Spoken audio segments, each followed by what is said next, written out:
Hi guys, this is Dr. Bhupesh from Dr. BKM Institutes. Today we are going to talk about acid-base balance. This is a very special topic of NCLEX exam, and this topic surely is one of the most important for your NCLEX exam. So today I'm going to teach you this topic, and I promise you this way nobody would have taught you about acid-base balance. मैं आपको कुछ इस तरीके से पढ़ाऊंगा कि आप कभी भी एसिड बेस बैलेंस के किसी भी क्वेश्चन को आराम से क्रैक कर पाओगे। और एनक्लेक्स एग्जाम में किस तरह के क्वेश्चंस आते हैं ये सब मैं आपको बताऊंगा। सबसे इंपॉर्टेंट चीज है नर्स इज क्वेश्चन से शुरू करते हैं। The nurse is caring for a client who has been treated with gastric suctioning. So client की गैस्ट्रिक सक्शनिंग हुई है and let's see for 4 days nurse experiences or the nurse notes an increase in nasogastric drainage। तो nasogastric drainage है। which of the following acid base balance is the client experiencing। तो जब ये NCLEX के final exam में paper आएगा, as you know NCLEX is a computer based exam, तो वहां पे एग्जिबिट वर्ड लिखा होगा। आपको इस बटन को इसको क्लिक करना है तो आपको ये क्वेश्चन निकल के आएगा। तो ऐसा ना हो कि आपको इस बारे में नॉलेज ना हो और आप इसको एग्जिबिट को क्लिक ना करो और आपको वैल्यूज ना पता लगे। तो क्लिक करना बहुत जरूरी है वैल्यूज के लिए। Okay, and let's C, and please इस वीडियो को एंड तक देखना क्योंकि I will make this question dam easy for you. आपको हमेशा के लिए याद रहेगा कि ये कैसे याद रखना है कि compensated, uncompensated, fully compensated, partially compensated, ये सब क्या होता है। तो हम पहले क्वेश्चन से शुरू करते हैं।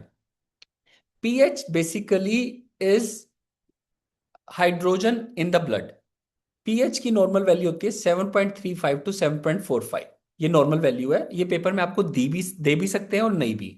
तो आपको याद होनी चाहिए, पर हाँ पेपर में हो भी सकता है। इसके ऊपर सब कुछ बेसिक होता है, everything is basic. Prior to that everything is acidic. तो मुझे आपको थोड़ा सा बेस भी बताना है कि 7.35 से नीचे एसिडिक होता है। जैसे कि ये 7.50 है तो इसका मतलब ये हायर वैल्यू है, यानी जब पीएच हाई होता है तो ये बेसिक है। हम यहाँ पे बी लिख देते हैं। Then second point, carbon dioxide की वैल्यू, और ये कहाँ पे होती है? लंग्स में। तो मैं आपको साथ साथ बताता जाऊंगा ताकि आप कभी भी नहीं भूलो, पेपर में भी ऐसे ही क्वेश्चन आएगा। तो लंग्स में कार्बन डाइऑक्साइड की वैल्यू जो होती है बस आपको यहीं से निकालनी है, 35, 45। ये एक ट्रिक है याद करने की, it's kind of a mnemonic. तो नॉर्मल ब्लड प्लाज्मा की वैल्यू होती है अगेन 7.35। तो वहीं से आप वैल्यू निकाल लेना एक तरीके से कि कार्बन डाइऑक्साइड की वैल्यू याद करने का तरीका 35, 45 सेम ऊपर वाला। तो ये जो दी है 45, यानी कि ये नॉर्मल वैल्यू है, ये ना ही एसिडिक है ना ही बेसिक है। CO2 पीएच का रिवर्स होता है। पीएच जब ज्यादा होता है तो वो बेसिक होता है, लेकिन CO2 जब ज्यादा होता है तो वो एसिडिक होता है। लंग्स में जब भी कार्बन डाइऑक्साइड होएगी तो वो ज्यादा होएगी, एसिडिक करेगी। इसको रेस्पिरेटरी एसिडोसिस बोलते हैं। हम इस सब के बारे में बात करेंगे, पर प्लीज आप इस वीडियो को सुनते जाना, आपको याद रहेगा। तो यहाँ पे ये न्यूट्रल है, नथिंग, नॉर्मल। O2 के बारे में कम पूछते हैं, फिर भी मैंने वैल्यू मेंशन कर दी है। वैसे आपको आएगा नहीं, पर फिर भी मैंने 8200, आप लगभग इसकी डबल मान लो। तो डबल मान लो, लेकिन फिर भी चलो आएगा नहीं, फिर भी हमने लिख दिया यहाँ पे। नेक्स्ट हम करते हैं, नेक्स्ट जो आपके लिए इंपॉर्टेंट है, SCO3 की वैल्यू बाय कार्बोनेट आइंस। इसको कौन रेगुलेट करता है? किडनी। इसीलिए इसको मेटाबॉलिक वर्ड भी बोलते हैं, क्योंकि उसको लंग्स करती हैं, इसलिए उसको रेस्पिरेटरी बोलते हैं। और इसको ये इसको किडनी रेगुलेट करती है, इसको इसको मेटाबॉलिक बोलते हैं, मेटाबॉलिक। तो 22 टू 26 इसकी नॉर्मल वैल्यू होती है। और हमें जो वैल्यू दी हुई है क्वेश्चन पेपर में, ये दी हुई है 32। तो आप प्लीज इस बात को समझो। तो 32 का मतलब है, अब हमने सबसे इंपॉर्टेंट बात पढ़ी थी, ये बात भी आपको बहुत इंपॉर्टेंट हमेशा याद रहनी चाहिए। तो मैंने फर्स्ट पेज पे आपको सब कुछ बता दिया है ताकि आपको हमेशा याद रहे। पीएच जब बड़ा होता है बेसिक, CO2 जब बड़ी होती है एसिडिक। ओके, या CO2 जब बड़ी होती है वो होती है acidic. Just a second, this is something, या CO2 जब बड़ी होती है इसे एसिडिक बोलते हैं। या okay, give me 1 second, this is something playing, the system is playing with me. Okay, CO2 जब ज्यादा होता है तो ये एसिडिक होता है रादर देन बेसिक। CO2 वैसे भी आपको सुनने में ही पता लगता है, CO2 एसिडिक। पीएच जब ज्यादा होता है ये बेसिक होता है। CO2 हमेशा उल्टा चलता है, तो CO2 के ज्यादा होने का मतलब ये हो गया एसिडिक। एंड लास्ट पॉइंट आता है HCO3। जब HCO3 ज्यादा होता है तो ये होता है बेसिक, यानी पीएच और HCO3 एक जैसा बिहेव करते हैं और CO2 इनके उल्टा बिहेव करता है। तो यहाँ पे CO2 तो न्यूट्रल था, तो we don't have any concern with it. लेकिन HCO3 की अगर बात करें तो 32, 32 का मतलब क्या है कि ये ज्यादा है, यानी कि ये भी बेसिक है। तो अगर मुझे इसको डिफाइन करना हो ये कंडीशन क्या है, तो किडनी मेटाबॉलिक एल्कलोसिस। बेसिक है ना, बेसिक को एल्कलोसिस बोलते हैं, एसिडिक को एसिडोसिस बोलते हैं। तो ये कंडीशन होगी, अगर मुझे इसमें से ऑप्शंस में से चूज करना हो तो ये कंडीशन है मेटाबॉलिक एल्कलोसिस। इन दोनों में से एक आंसर है। क्योंकि रेस्पिरेटरी क्यों नहीं है, क्योंकि ये नॉर्मल वैल्यू दी है। जिस चीज की वैल्यू बड़ी या घटी होगी उसी चीज को आप डिफाइन करोगे कि क्या प्रॉब्लम है, क्योंकि अल्टीमेटली ये कंडीशन है। तो जब एबनॉर्मल वैल्यू होगी तभी तो आप कहोगे वो कंडीशन है। तो ये एबनॉर्मल कंडीशन क्या है, मेटाबॉलिक एल्कलिसिस। अब जो पेपर में नेक्स्ट चीज आपको तंग करती है वो है कंपनसेटेड है या अनकंपनसेटेड। इसका भी एक फार्मूला है बड़ा सिंपल सा जो मैंने क्रिएट किया है, आपको बहुत अच्छा लगेगा। लेकिन जब भी एक वैल्यू न्यूट्रल है और सिर्फ दो मार्कर्स हिले हुए हैं, तो यहाँ पे दो मेजर मार्कर्स हिले हुए हैं, तो हमेशा उसको बोलना है अनकंपनसेटेड। अगर तीनों इन्वॉल्व होंगे तो बोलेंगे पार्शली कंपनसेटेड। इसके लिए लास्ट में मैंने एक ट्रिक तैयार किया है, तो इस वीडियो को एंड तक जरूर देखना। लेकिन मैं आपको पहले ही बता रहा हूं कि अगर दो वैल्यू है तो अनकंपनसेटेड। अगर तीनों वैल्यू हिली हुई है, एबनॉर्मल है, मान लो कि यहाँ पे हमें दिया होता कि इसकी वैल्यू, अगर ये दोनों बेसिक हैं तो हमें इसको बेसिक पे लेना चाहता है तो इसकी वैल्यू 32 होती। ये आपको मैं सभी रूल्स बताऊंगा, लेकिन जनरली बता रहा हूं कि अगर 32 दी होती तो यानी ये भी बेसिक है, ये भी बेसिक है, तो ये कभी generally as per the rules 32 नहीं हो सकती, क्योंकि ये एसिडिटी को मेंटेन करने की कोशिश करेगा। तो अगर इसकी वैल्यू दी होती तो 48 के आसपास दी होती। तो अगर 48 वैल्यू दी होती तो इसका मतलब ये दोनों बेसिक है और इसको सिस्टम, जो कार्बन डाइऑक्साइड रेस्पिरेटरी सिस्टम है, इसको कॉम्प्रोमाइज, इसको कंपनसेट करने की कोशिश कर रहा है। यानी कि एक और इंपॉर्टेंट चीज यहां से निकल के आती है कि रेस्पिरेटरी और मेटाबॉलिक अपोजिट वे में काम करते हैं। यानी कि रेस्पिरेटरी अगर बढ़ रहा है तो मेटाबॉलिक उसका उल्टा काम करेगा, कि अगर वो बेसिक हो रहा है तो इसको एसिडिक करेगा ताकि बॉडी बैलेंस मेंटेन कर सके। ये सबसे इंपॉर्टेंट इंफॉर्मेशन है इस टॉपिक की।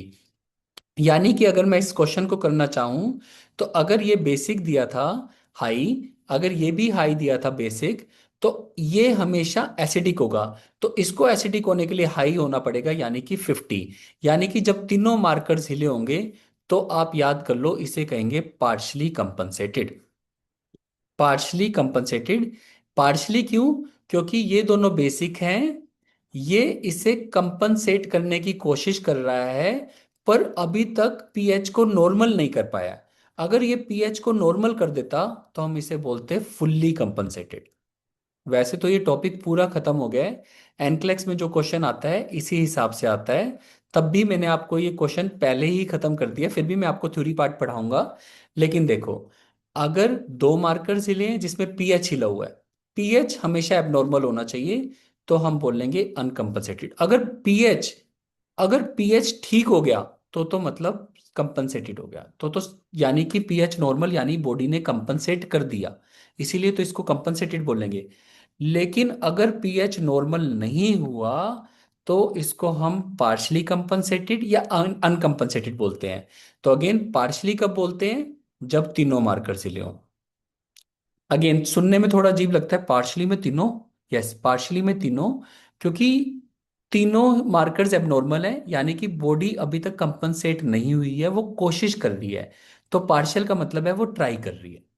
वेयर एज जब वो दो मार्कर्स हिले हुए हैं उसको अनकंपनसेटेड क्यों बोलते हैं, कि ये दोनों बेसिक कंडीशन है और बॉडी बिल्कुल भी कंपनसेट नहीं कर रही है, क्योंकि थर्ड मार्कर बिल्कुल नॉर्मल है। अगर हम दोबारा इस थ्योरी को देखें तो ये बिल्कुल नॉर्मल है, यानी कि ये अनकंपनसेटेड है, बॉडी कंपनसेट कर ही नहीं रही है। क्योंकि बॉडी कंपनसेट कब करती, अगर ये दोनों बेसिक थे तो बॉडी इसको एसिडिक कर देती, तो ये कंपनसेट कर रही थी और उस केस में कहते पार्शियली कंपनसेटेड। और अगर ये उसको पीएच को वापस नॉर्मल पे ले आती, यानी कि 7.44 पे ले आती, तो हम इसको कहते कि ये था तो अल्कलाइन साइड पे, था भी मेटाबॉलिक अल्कलोसिस, मेटाबॉलिक अल्कलोसिस। तो ऐसा भी एक क्वेश्चन आता है, ये भी बहुत इंपॉर्टेंट क्वेश्चन है। अगर ये 44 होता, 7.44, तो यानी कि ये है तो अल्केलाइन साइड पे, पर नॉर्मल रेंज के अंदर है तो हम इसको अल्केलाइन नहीं बोल सकते, पर ये है तो अल्केलाइन साइड पे, तो हम इसको बोलते fully compensated metabolic alkalosis. Please इसको दोबारा समझ लो, क्योंकि अगर आपको ये समझ आ गया, ये टॉपिक आपको कभी तंग नहीं करेगा, कभी भी नहीं। अगेन, सबसे पहले हमारी पीएच हिलती है, सबसे पहले हमारी पीएच हिली तो हमने कहा कि अब नॉर्मल होगी। अब पीएच को देखा बेसिक हो गया क्योंकि ये बढ़ गया। फिर हमने देखा ये भी हिला हुआ है, तो यानी कि ये भी बेसिक हो गया। फिर बॉडी ने क्या किया, इसको कंपनसेट करने की कोशिश की, यानी कि रेस्ट, अगेन मैंने कहा मेटाबॉलिक, अगर ये मेटाबॉलिक एल्कोलोसिस है तो बॉडी ने उल्टा बिहेव किया। बॉडी ने क्या किया, रेस्पिरेटरी ने अपोजिट काम किया, उसने कहा मैं एसिडिक कर देता हूँ। एसिडिक करने के लिए मैंने आपको बताया CO2 का बढ़ना जरूरी था, तो उसने कहा मैं 50 पे पहुंच जाता हूँ। तो 50 पे पहुंचा, यानी कि अब बॉडी ने पार्शली कंपनसेट किया है, यानी एसिडिक प्रोड्यूस करना शुरू कर दिया, पर फुल्ली कंपनसेट नहीं कर पाई है। तो उसके बाद क्या हुआ, जब बॉडी ने पीएच को वापस ले आई तो वो बॉडी को 7.40 से लेके 7.45 की रेंज में लेके आएगी। तो यानी कि बॉडी साइन, अब 7.4 देखो तो इसका मीडियन वैल्यू है, इसका हाफ वैल्यू है मीडियन वैल्यू। तो अगर 7.4 से ज्यादा है, यानी ये है तो मेटाबॉलिक अल्कोलिसिस, पर फुल्ली कंपनसेट हो चुका है, यानी कि इस रेस्पिरेटरी ने इसको कंपनसेट कर दिया है और पीएच को वापस नॉर्मल रेंज में ले आया है। तो उस केस में हम कहेंगे फुल्ली कंपनसेटेड। तो आई होप आपको ये वीडियो समझ आई हो। इस वीडियो को यहाँ तक दोबारा देखो। अब मैं आपको सारी थ्योरेटिकल पार्ट पढ़ाता हूँ, जो वैसे इंपॉर्टेंट तो होता ही है क्योंकि थ्योरी आपकी हेल्प करती है आपको कोई भी प्रॉब्लम हो। लेकिन आई होप आपको ये क्वेश्चन से सब कुछ समझ आ गया हो, और लास्ट में हम एग्जांपल्स भी शेयर करेंगे। और मैं ट्रिक टू रिमेंबर वैसे आपको करवा चुका हूं, पर मैं आपको इजी कर दूंगा। ओके, अब हम जल्दी जल्दी पढ़ेंगे क्योंकि टॉपिक तो आपको समझ आ गया है। एसिड बेस की नॉर्मल वैल्यू 7.35 से 45, CO2 की वैल्यू 35 45, मैंने आपको निमोनिक बता दिया है। SC3O negative 23 22 to 26। Basic if increases, वही, अगर ये बेसिक होता है बढ़ता है, ये अकेला है जो उल्टा चलता है, इफ इट इज एसिडिक तो ये इंक्रीज करता है। वैसे भी कार्बन डाइऑक्साइड सुनने में ही पता लगता है एसिडिक है, बायकार्बोनेट आयन सुनने में ही पता लगता है ये बेसिक है। तो ये दोनों pH is equal to this. Okay, अब इसका एक और तरीका, अब रेस्पिरेटरी हमेशा लंग से चलता है, मेटाबॉलिक हमेशा किडनी से चलता है, ये सब बातें मैंने आपको बता दी हैं। इसको एक ट्रिक रिमेंबर करने के लिए, पर मुझे ये ट्रिक बहुत ज्यादा अच्छी नहीं लगती क्योंकि ये सिंपल सा है। वैसे तो ठीक है, रेस्पिरेटरी अपोजिट, मेटाबॉलिक सेम, ये कहना चाहते हैं इस ट्रिक से कि रेस्पिरेटरी एसिडोसिस का मतलब है कि अगर पीएच घट रहा है तो अपोजिट का मतलब CO2 बढ़ेगा। वो तो हमें वहीं से पता लग गया ना। पीएच अगर बढ़ता है तो मतलब उल्टा चलता है, मतलब रेस्पिरेटरी एसिडोसिस में पीएच जो है, पीएच कम होएगा हम तभी तो दोबारा करते हैं। अगर पीएच कम होएगा तभी हम उसे एसिडोसिस कहेंगे। ये देखो यहाँ पे का है एसिडोसिस। और रेस्पिरेटरी कब होएगा, जब CO2 बड़ा होगा, ये हमने कहा था उल्टा होगा। तो ये मार्कर्स उल्टे बिहेव करते हैं, ये कहना चाहता है। अगेन, अगर रेस्पिरेटरी अल्कलोसिस है तो मैं आपको ये भी कंडीशन समझाता हूँ। प्लीज इसको सुन के कंफ्यूज मत होना, पहले वाला कंसेप्ट इजी है, फिर भी हाँ ये सभी यूज करते हैं, मैं इसलिए बता रहा हूँ, कई बार आपने इस तरीके से पढ़ा होता है। अब ये रेस्पिरेटरी अल्कलोसिस है, अल्कलोसिस का मतलब ये 7.50 होगा या 60 होगा, मतलब कि अल्कलाइन हो चुका है। तो ये अल्कलोसिस है, मतलब कि बढ़ा हुआ है। और CO2 क्या होगा, घटा होगा, क्योंकि इस तरफ बेसिक है, CO2 उल्टा चलता है, इट्स अपोजिट, तभी का रोम, रेस्पिरेटरी अपोजिट। तो ये देखो, अगर मेटाबॉलिक एसिडोसिस है तो ये सिंपल है, मैंने आपको बताया था पीएच और कार्बोनेट एक तरीके से काम करते हैं। तो मेटाबॉलिक में, एसिडोसिस में ये दोनों घट जाएंगे, नेगेटिव नेगेटिव, नेगेटिव नहीं मतलब कम हो जाएंगे नॉर्मल वैल्यू से, यानी कि ये 7.30 हो जाएगा, ये 18 पे पहुंच जाएगा, 21 पे पहुंच जाएगा, 20 पे पहुंच जाएगा। So that is they want to say. And metabolic alkalosis, अब तो आप सभी आंसर कर सकते हो, मेटाबॉलिक अल्कोलिसिस में क्या होगा, पीएच बढ़ेगा, और ये भी बढ़ेगा क्योंकि ये दोनों बेसिक हैं और दोनों बेस को बढ़ाते हैं यानी कि एल्कलोसिस को बढ़ाते हैं। आई होप आपको ये बड़े अच्छे से समझ आ गया होगा। तो इसको क्लिनिकल ट्रिक बोलते हैं, पर अगेन अगर आप सिंपल याद रखोगे तो ज़्यादा इजी रहेगा। वैसे कोजेज आपको थोड़े बहुत पता होने चाहिए, इसलिए मैं आपको बेसिक बता देता हूँ कि रेस्पिरेटरी एसिडोसिस होता क्यों है। समझो कि हाइपोवेंटिलेशन, मैं ब्रीथ नहीं कर रहा, स्लो ब्रीथ कर रहा हूँ, यानी कि एक तरह से ब्रेडिप्नी ब्रेडिप्निया है मेरे को, ब्रेडप्निया। सो उस केस में क्या होता है कि CO2 अंदर रह जाती है क्योंकि मैं एक्सहेल नहीं कर रहा, तो CO2 अंदर ही रह गई, तो वो एसिडोसिस कॉज करेगी। तो किसके कारण हुआ? रेस्पिरेशन कारण। ये कब होता है? COPD, सिडेशन में, और जब भी स्लो ब्रीदिंग होती है। Very easy. रेस्पिरेटरी अल्कोलोसिस क्या होगा? बिल्कुल उल्टा कर देते हैं, CO2 बाहर। तो CO2 बाहर तो बॉडी के अंदर अल्कलाइन, रेस्पिरेटरी एसिडोसिस। ये कब होता है? ये जैसे अभी हमने एक सबसे इंपॉर्टेंट हम इसका पढ़ सकते हैं, मैं आपको बताता हूँ। सबसे इंपॉर्टेंट तो हाइपर वेंटिलेशन और एंजाइटी में, पैनिक अटैक्स में ये होता है सबसे ज्यादा। या कभी कभी जब आपकी लंग कोलैप्स हो जाती है तब भी, क्योंकि प्लूरल कैविटी में सारा ऑक्सीजन निकल जाता है, फ्लूइड भर जाता है और लंग कोलैप्स कर जाती है, तो उन केसेस में होता है। बट अगेन इसके बारे में क्वेश्चंस कम आते हैं, ये सिर्फ मैं आपको बेसिक समझा रहा हूँ। फिर भी आप अच्छे से सुनो ताकि आपको समझ आए। अब एक और करते हैं, ये भी बड़ा इंपॉर्टेंट टॉपिक है, इसके बारे में छोटा सा आपको पता होना चाहिए। मेटाबॉलिक। अब मेटाबॉलिक क्या हुआ? दोबारा किडनी पे आ गया। What is happening in the kidney? Cause क्या? एसिड गेन हुआ, एसिड गेन हो गया, या बाइकार्बोनेट आयंस निकल गए यूरिनेशन के साथ। So these are the two conditions. Acid gain होगा, मेटाबॉलिक, मेटाबॉलिक किडनी के कारण एसिडोसिस हो रहा है। तो ये कब होता है? डायरिया में, यानी डायरिया में बाइकार्बोनेट आयंस ओस and sorry loose motions rather than bicarbonate ions का किसी भी तरीके से निकलना, तो डायरिया में भी निकल जाएंगे। Then apart from this DKA, diabetic keto acidosis. Acidosis word से ही पता लग रहा है, एसिड गेन हो गया, कीटोन्स बॉडीज आ गई हैं। और इसका सबसे की साइन होता है, वैसे ये पूछते नहीं है बट फिर भी आपको पता होना चाहिए, कस्मोल ब्रीदिंग। कस्मोल ब्रीदिंग में क्या होता है? Deep fast breathing. तो ये इसका इंपॉर्टेंट इंडिकेशन होता है DKA का, तो प्लीज इसे याद रखना है। तो वो मेटाबॉलिक एसिडोसिस करता है। और अल्कोलोसिस में बिल्कुल ऊपर कर दो, एसिड लॉस। एसिड लॉस कब होएगा? जब वॉमिटिंग होएगी। जैसे अगेन हमने जो एक क्वेश्चन किया था, नेजोगैस्ट्रिक सक्शन। तो जब हम सक्शनिंग करते हैं, सक्शन करते हैं, जब सक्शनिंग कर रहे हैं तो एसिड बाहर आ रहा है, तो उस केस में भी मेटाबॉलिक एसिडोसिस हो जाता है। तो जब भी गैस्ट्रिक सक्शनिंग आए, गैस्ट्रिक सक्शनिंग वर्ड आए, जैसे हमने क्वेश्चन में पढ़ा था, मैं आपको दिखाता हूं दोबारा। जब भी गैस्ट्रिक सक्शनिंग में आए तो प्लीज याद रखना है ये वाला। गैस्ट्रिक सक्शनिंग मतलब अगर देखा जाए तो हमें गैस्ट्रिक सक्शनिंग से ही समझ जाना चाहिए था कि इसको अल्कलोसिस होगा। वैसे again as per the rules आपको पता होना चाहिए था, गैस्ट्रिक सक्शनिंग मतलब इसको मेटाबॉलिक अल्कलोसिस होगा, वैसे ही पता लग जाना चाहिए था अगर आपके कंसेप्ट क्लियर है। थ्योरी करते हुए again, body tries to fix the opposite, यानी मेटाबॉलिक है तो रेस्पिरेटरी, रेस्पिरेटरी है तो मेटाबॉलिक। अगर दोनों अपोजिट काम करते हैं, मतलब अगर रेस्पिरेटरी प्रॉब्लम होगी, कार्बन डाइऑक्साइड बढ़ गया, एसिडिक हो गया, तो मेटाबॉलिक क्या करेगा? या तो उस एसिड को बाहर निकाल लेगा, या बाइकार्बोनेट आयंस ज्यादा आएंगे कॉम्प्रोमाइज करने के लिए।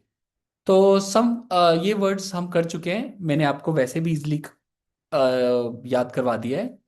कि सबसे पहले उल्टा करते हैं, मतलब नॉर्मल लोग ऐसे पढ़ाते हैं, पर अगेन उल्टा चलते हैं। फुली कंपनसेटेड, यानी कि पीएच नॉर्मल, कंपनसेट हो चुका है, यानी बिगड़ा था अब नॉर्मल हो गया है।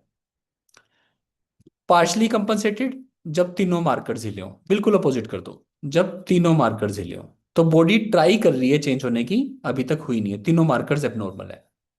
तो मैं आप यहाँ पे लिख देता हूँ, पीएच नॉर्मल, यानी कि एक मार्कर, लेकिन सबसे इंपॉर्टेंट है पीएच, यही तो बताता है बेसिक है, यानी कंपनसेट हो चुका है, बॉडी ठीक हो गई है। पीएच का ठीक होने का मतलब बॉडी इज ओके, कंपनसेट हो गया है, तो कोई प्रॉब्लम नहीं है अब किसी को।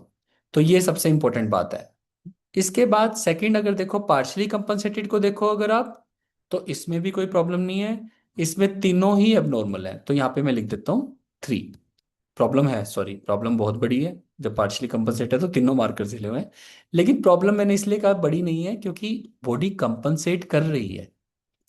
और अनकंपनसेटेड को मैं उल्टा लिख रहा हूं, कि जब बॉडी ने अभी अभी नई नई प्रॉब्लम शुरू हुई है, दो मार्कर्स हिले हैं और तीसरे मार्कर ने अभी कुछ करना ही नहीं चाहे, तो अनकंपनसेटेड का फॉर्मूला ऐसे याद है।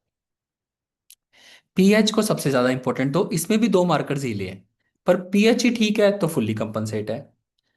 अगर तीनों मार्कर्स हिले हैं तो पार्शली कंपनसेट है। अगर दो मार्कर्स हिले हैं, जैसे कि हमने एग्जाम्पल किया था मेटाबॉलिक एल्कलोसिस का, उसमें रेस्पिरेटरी जो कार्बन डाइऑक्साइड थी वो नॉर्मल था। तो ये आपके लिए परफेक्ट हो गया। आई होप आप प्लीज इस वीडियो को अब दोबारा शुरू से देखो, क्योंकि एक वीडियो को जब आप दो बार देखोगे तभी आपके कंसेप्ट क्लियर होंगे।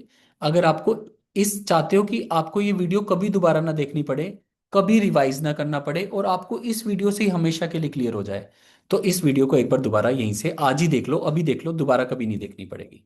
नाउ बाकी सब कुछ मैंने आपको बता दिया है, और ये सब बता दिया कि बॉडी ने हेल्प नहीं किया, तो अब इसको मत पढ़ो, आप ऐसे कंफ्यूज होगे, तो हम इसको रहने देते हैं। अब हम चलते हैं इस पे। अब एग्जाम्पल्स करते हैं थोड़े से, ताकि आपको याद भी रहे, क्योंकि याद कैसे रहेगा जब आप प्रैक्टिस करोगे क्वेश्चन की। तो अब देखो, पीएच एबनॉर्मल है, यानी कि फुल्ली कंपनसेटेड तो नहीं है, ना ही नॉर्मल है। तो ये वाला बात यहां से समझो कि ये फुल्ली कंपनसेटेड नहीं है, क्योंकि पीएच नॉर्मल नहीं है।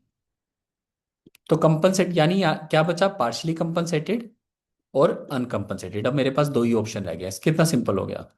अब देखो, CO2 and SCO3 both abnormal. Let's take an example. Okay, pH 7.32 कितनी नॉर्मल होती है गाइस, 7.35।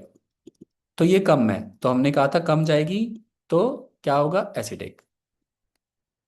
CO2 50, तो अगेन 35 to 45, तो 45 से ज्यादा है, यानी कि एसिडिक। CO3 30, 30 का मतलब क्या हुआ कि कंपनसेशन शुरू हो गई है, क्योंकि नॉर्मल वैल्यू तो 26 थी, तो ये हाई है, तो ये बेसिक है। तो दो चीजें एसिडिक हैं, तो जब दो चीजें एसिडिक हैं और जब मेन बॉडी ही एसिडिक है, तो इसको बोलेंगे रेस्पिरेटरी एसिडोसिस, यानी कि acidosis due to respiratory system.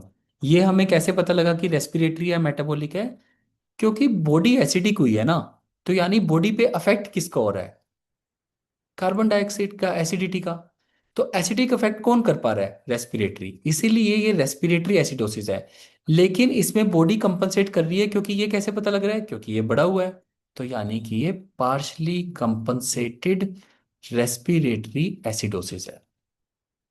बिल्कुल सिंपल है गाइस। आई होप आज के बाद आपको कभी कोई क्वेश्चन इसका तंग नहीं करेगा। मैं अब एक और एग्जांपल दे देता हूँ आपको। फुली कंपनसेटेड में तो पीएच नॉर्मल हो जाएगी, ये तो आप सबको अब समझ ही आ गया है कि फुली कंपनसेटेड, वही हमने अभी अभी तो एग्जांपल किया है कि अगर पीएच नॉर्मली हो गया तो कंपनसेटेड। अब मैंने ये चार्ट बनाया है आपके लिए, सबसे इंपॉर्टेंट चार्ट इस पूरे उसका, जिससे आपको याद रहेगा सब कुछ, सब कुछ मतलब सब कुछ। तो मैं अपनी वीडियो को इधर ले जाता हूँ, और अब आपको ये हमेशा याद रहेगा। इस चार्ट को आप बिल्कुल सेम चार्ट बनाना, और आपको कभी नहीं भूलेगा। पीएच अगर नॉर्मल है तो दो ही चीजें हैं, फुल्ली कंपनसेटेड या बॉडी सच में नॉर्मल है। कई बार सभी वैल्यूज ठीक दी होती हैं, पीएच भी, कार्बन डाइऑक्साइड भी ठीक दी होगी, SCO3 भी ठीक दिए होंगे, तो कहीं उसको फुल्ली कंपनसेट मत कर देना। जब तीनों ही ठीक हैं, जब तीनों ही बिल्कुल ठीक है, तो वो नॉर्मल है। उसमें ये भी जान के कई बार एनक्लेक्स ट्रिक कर देता है कि कंपनसेटेड है, फुल्ली कंपनसेटेड है या नॉर्मल है, तो नॉर्मल है, क्योंकि तीनों मार्कर्स ठीक है। फुल्ली कंपनसेटेड कब हो रहा है, जब अगेन पीएच नॉर्मल हो गया है। पीएच नॉर्मल मतलब इन दोनों के बीच में 7.35 और 7.45 के, अगर आप इसकी मीन वैल्यू देखो, मैं थोड़ा सा चार्ट को नीचे लेके जाता हूँ ताकि आपको समझ आए। ये वाली बात भी वैसे मैं बता चुका हूँ, आप सबको समझ भी आ गया है, तो प्लीज कंफर्म कंफ्यूज मत होना, बस रिपीट कर रहे हैं। 7.40 मीन वैल्यू, तो अगर 7.40 से कम होगा तो ये तो पक्का है वो एसिडोसिस होगा, 7.40 से ज्यादा होगा तो ये अल्कलोसिस होगा।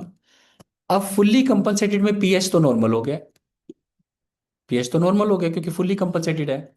हमें कंडीशन बतानी है, अगर रेस्पिरेटरी एसिडोसिस होगा, यानी कि फुल्ली कंपनसेटेड, यानी बॉडी तंग तो हुई थी, अगर देखो नॉर्मल वाला है तो बात ही खत्म होगी, तो नॉर्मल कर दिया। लेकिन फुल्ली कंपनसेटेड का मतलब बॉडी परेशान तो हुई थी, लेकिन अब पीएच नॉर्मल है, अब पीएच नॉर्मल है, तो फुल्ली कंपनसेटेड हो गया। लेकिन अभी बॉडी अगर दिखाती है कि कार्बन डाइऑक्साइड ज्यादा है, कार्बन डाइऑक्साइड जो ज्यादा है तो मतलब क्या है, एसिडोसिस, तो रेस्पिरेटरी एसिडोसिस। अगर बाइकार्बोनेट कम दिखाए, बाइकार्बोनेट कम दिखाए, तो इसका मतलब मेटाबॉलिक एसिडोसिस। 7.40 से, यानी 7.35 से लेके, ये प्लीज आपको याद रखना है, 7.35 से लेके 7.40 तक अगर आपको दिखा रहा है तो ये एसिडोसिस कंडीशन हुई थी। तो ये एसिडोसिस कंडीशन हुई थी जो कंपनसेट हो चुकी है, बॉडी नॉर्मल पे आ चुकी है। पर अगर इन दोनों में से कोई मार्कर हिला हो तो वो आपको बता देगा कि वो रेस्पिरेटरी है या मेटाबॉलिक है। इन द सेम वे, अगर बाय चांस आप थोड़ा सा कंफ्यूज भी हो रहे हो तो टेंशन नहीं लेनी, एसिडोसिस से आपको मैं दोबारा क्लियर कर देता हूं। अगर 7.40 से लेके 7.45 के बीच में है और पीएच अब नॉर्मल है, तो फुल्ली कंपनसेट हो चुका है, यानी, लेकिन अल्कलाइन साइड पे है, क्योंकि मीन वैल्यू जो बीच वाली वैल्यू है 40, उससे अल्कलाइन साइड पे है। तो क्या हुआ होगा अल्कलाइन साइड पे, या तो कार्बन डाइऑक्साइड घटी होगी या फिर HCO3 बढ़ा होगा। अगर कार्बन डाइऑक्साइड घटी होगी, घटी होगी यानी 35 से नीचे होगी, तो हम कहेंगे रेस्पिरेटरी अल्कोलोसिस। अगर वो HCO3 बढ़ा होगा तो हम कहेंगे मेटाबॉलिक। इन दोनों में से एक ही होगा। तो प्लीज स्ट्रेस नहीं लेना है, और इसको तो हमेशा याद रखना है। ये तो इवन जैसे ही पेपर में आए, वैसे तो आपको तब तक याद होगा जब आप एनक्लेक्स का पेपर लोगे। 7.35, 7.45, 35, 45, और उसके बाद 22 to 26, ये बाइकार्बोनेट की वैल्यू है। नाउ ये टॉपिक पूरा खत्म हो चुका है, आपको अच्छे से याद हो चुका है। फिर भी एक चार्ट का सेकंड पेज जो आप हमेशा बनाओगे अपने लिए, एक तो मैंने बना दिया आपके लिए पीएच नॉर्मल का। अब एक पेज में आपको ये बताना चाहता हूं जो आपको, अगर एबनॉर्मल होता है, तो एबनॉर्मल में भी मैंने आपको अच्छे से ये वाला चार्ट आप फाइनली याद करोगे जो मैंने आपको सिखाया है, कि पार्शली कंपनसेटेड और अनकंपनसेटेड। तो पार्शली कंपनसेटेड में तीनों मार्कर्स हिले होंगे। तीनों मार्कर्स का मतलब क्या है, ये पीएच एसिडिक है 7.30, कार्बन डाइऑक्साइड एसिडिक है, बढ़ी हुई है 4-5 से ज्यादा है, तो यानी कि ये रेस्पिरेटरी एसिडोसिस है। और अल्कलाइन क्या कर रहा है, 28 है, 26 की बजाय 28 है, यानी ये इस रेस्पिरेटरी को मैनेज करने की कोशिश कर रहा है, पार्शली रेस्पिरेटरी एसिडोसिस। अब बाय चांस अगर आपको सिर्फ एक ही पॉइंट रह गया होगा, बाय चांस, वैसे तो आपको समझ आ गया है मुझे पता है, लेकिन बाय चांस अगर आपको ये बात समझ आई होगी कि पार्शली कंपनसेटेड में सर तीनों ही हिले हुए हैं, तो हम कैसे बताएंगे कि एसिडोसिस है, मैंने अगेन कहा आपको, या एल्कलोसिस है, पीएच बताएगी। अगर पीएच एसिडिक है तो किसके कारण एसिडिक है, क्योंकि ये भी एसिडिक है, तो सिमिलर चीजें इकट्ठे रहेंगी, यानी कि पार्ट ये रेस्पिरेटरी एसिडोसिस है। और एल्केलाइन क्या कर रहा है, ये तो बेसिक है, क्योंकि 26 नॉर्मल वैल्यू होनी चाहिए, तो ये बेस मैनेज करने की कोशिश कर रहा है। यानी अगर मैं इसका एक और एग्जांपल करेंगे बाद में, लेकिन अभी ये भी हो गया है, अब अनकंपनसेटेड देखते हैं। अनकंपनसेटेड क्या होता है, अनकंपनसेटेड का मतलब होता है गाइस, अनकंपनसेटेड का मतलब होता है वही, पार्शियल में 3, अनकंपनसेटेड में 2। 2 में से एक कौन हिला होगा, पीएच तो पक्का हिला होगा, क्योंकि अगर पीएच ही नॉर्मल होता, यही तो हमने चार्ट बनाया है कि एक पीएच का नॉर्मल का, ये वाला पीएच का नॉर्मल वाला पेज था, यस। और अगर आप ये वाला पेज देखो, लास्ट वाला पेज जो मैं अभी करवा रहा हूं, इसमें मैंने सबसे ऊपर ये लिखा है कि पीएच एबनॉर्मल होएगी, पीएच एबनॉर्मल होएगी, पीएच एबनॉर्मल होएगी तभी तो कंपनसेशन का वर्ड आएगा, नहीं तो पीएच के नॉर्मल होते ही फुल्ली कंपनसेटेड आ जाएगा। तो अब अनकंपनसेटेड में क्या लिखेंगे, अनकंपनसेटेड में दो चीजें हिलेंगी, तो देखते हैं कौन कौन सी दो चीजें डिस्टर्ब हुई हैं, एबनॉर्मल है, पीएच घटा हुआ है, तो यानी कि एसिडिक, और Ca2 हिला हुआ है, यानी कि रेस्पिरेटरी एसिडोसिस, सेम सेम। लेकिन SCO3 यहाँ पे नॉर्मल है, यानी बॉडी कंपनसेट नहीं कर रही है, इसीलिए इसको अनकंपनसेटेड है। नॉर्मल है यानी एक वैल्यू नॉर्मल होएगी, जिसमें से पीएच नॉर्मल नहीं हो सकता, इन दोनों में से एक वैल्यू नॉर्मल होएगी। तो याद करने का ये सबसे बेस्ट तरीका है। तो लास्ट वाले चार्ट को दोबारा रिवाइज करो, कि अगर पीएच नॉर्मल है, सब कुछ नॉर्मल है तो नॉर्मल, पीएच अगर नॉर्मल है, बाकी दो मार्कर्स में से कुछ हिला हुआ है, तो वो है फुल्ली कंपनसेटेड। अगर तीनों मार्कर्स हिले हुए हैं तो पार्शली कंपनसेटेड। अगर पीएच भी हिला हुआ है और बाकी दो चीजों में से एक हिला है तो वो है अनकंपनसेटेड। आई होप ये टॉपिक आपको बहुत अच्छे से समझ आ गया हो। लेकिन एक चीज मैं और बताना चाहता था, क्योंकि ये वैसे इस टॉपिक से रिलेटेड है, लेकिन मतलब जब आप कभी पोटेशियम के बारे में पढ़ोगे, पोटेशियम के बारे में तो आपको याद रहेगा, लेकिन फिर भी मैंने सोचा यहाँ पे बता दूं क्योंकि रिवीजन हो जाएगी आपकी। एसिडोसिस जब भी बड़ा होगा, यानी एच पॉजिटिव बड़ा हुआ है, तो के पॉजिटिव भी हाइपरकैलेमिया होगा। तो ऐसे मान लो कि एच भी बढ़ा है तो के भी बढ़ जाएगा। एल्कोलोसिस में एच जो है एच पॉजिटिव घटा होगा। एच पॉजिटिव हाइड्रोजन आयंस ही मेन पीएच का रीजन होते हैं, एसिडिक यही होते हैं। तो पी अगर एच घटा हुआ है तो हाइपोकैलेमिया होगा। इसकी एक एक्सेप्शन है जो पेपर में आती है, जिसे डीकेए बोलते हैं। हमने डायबिटिक कीटोएसिडोसिस वैसे भी किया है, मेटाबॉलिक कीटोएसिडोसिस का पार्ट है, आज भी हमने किया है। तो डायबिटिक कीटोएसिडोसिस में हाइपरकैलेमिया होता है, ये तो हमने आज पढ़ा है। के बढ़ जाता है, और के पॉजिटिव जब भी बढ़ता है, ये जनरली ऐसी मेन टॉपिक आपका आज वही है, लेकिन ये जनरली क्या पता आपको इसी बहाने के पॉजिटिव भी याद हो जाए। तो के पॉजिटिव जब भी बढ़ता है टी वेव पीक पे चली जाती है ईसीजी की। तो वैसे भी पोटेशियम को हमेशा कैसे मॉनिटर करते हैं? ईसीजी से। यस गाइस, आप एनक्लेक्स की अच्छे से तैयारी कर रहे हो, अगर आप मेरे को साथ साथ आंसर कर रहे हो। तो पोटेशियम तो बहुत इंपॉर्टेंट है। ये तो पोटेशियम को मैं हमेशा कहता हूँ के से डिनोट होता है। जैसे आज आईपीएल शुरू होने वाला है, आरसीबी का मैच है, ये किंग कोहली आज खेलेंगे, तो किंग कोहली, तो ये किंग है। मतलब इसके बिना आप पेपर में नहीं जा सकते। तो इसलिए मैंने सोचा ये टॉपिक भी करवा दूं। तो टी वेव पीक पे चली जाती है। बट जब हम इसको इमीडिएट ट्रीटमेंट देते हैं, अब जब डायबिटीज का पेशेंट हो तो हम इमीडिएट ट्रीटमेंट क्या देंगे? इंसुलिन देंगे। इंसुलिन क्या करता है? के पॉजिटिव को वापस सेल्स में भेज देता है, इंटरसेलुलर।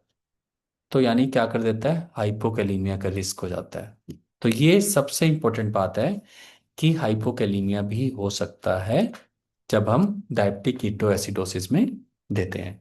और एसिडोसिस का मतलब यही है कि पोटेशियम बढ़ गया है। लेकिन अगर कभी वो कहे एसिडोसिस है और हाइपोकैलीमिया है, तो मतलब डायबिटिक कीटोएसिडोसिस की बात हो रही है और वहां पे इंसुलिन दिया गया है। तो आई होप आप सबको ये टॉपिक बहुत अच्छे से समझ आया होगा। और मुझे तो ये लगता है इससे आसान शायद आपको कोई नहीं पढ़ा पाएगा। Subscribe this channel, share it with all your friends preparing for NCLEX। This is doctor Bhupesh from doctor BKM Institutes, and join our NCLEX classes if you want coaching like this, that you don't have to even revise yourself, आपको and तक खुद याद रहेगा। I guarantee you. This is Dr. Bhupesh from Dr. BKM Institutes. Our contact number is 76967 34256. Thank you.